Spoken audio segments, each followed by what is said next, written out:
Ga saƙon zuciya, ga saƙo, ga saƙo. Soye mun kamun irin tarko ne, ta zanyo na gane mai sona ne.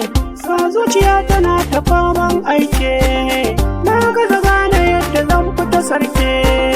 Ko menar riga yana suka cewa, ga hannu gurin sayayi rigewa, shi kuma hankali yana kaucewa. Gashi gari da ni ake ta kwatance, kallo na ake da na susuce, ni kuma kanki kome na amince. Za a faɗan gare ni ba na musawa, don nisan ki zuciya na ajewa. Na manta da ko muke na tunawa, don ke ce kaɗai kike haskawa.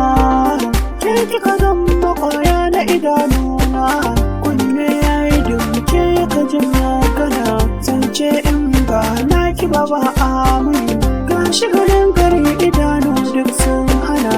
In ke zan gani idanu za su bari, na manta da kai nake da kai nazari.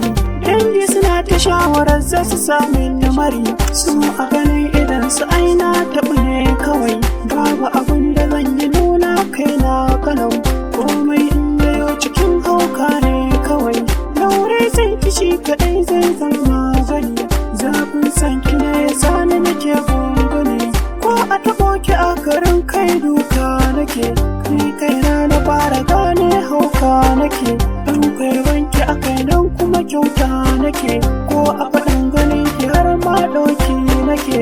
Me raina zai gani in ba ke bace, tamkar na shige duhu haka zancen yake.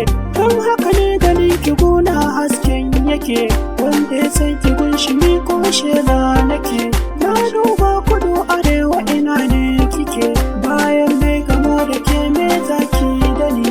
Kin wuce lokaci gare ni ki samu wani, har kuka gaban ki mai ki tausa mini. Kika faɗan a zuciya kin manta da ni, ko a gaban ki zan mutu ba kyayi da ni.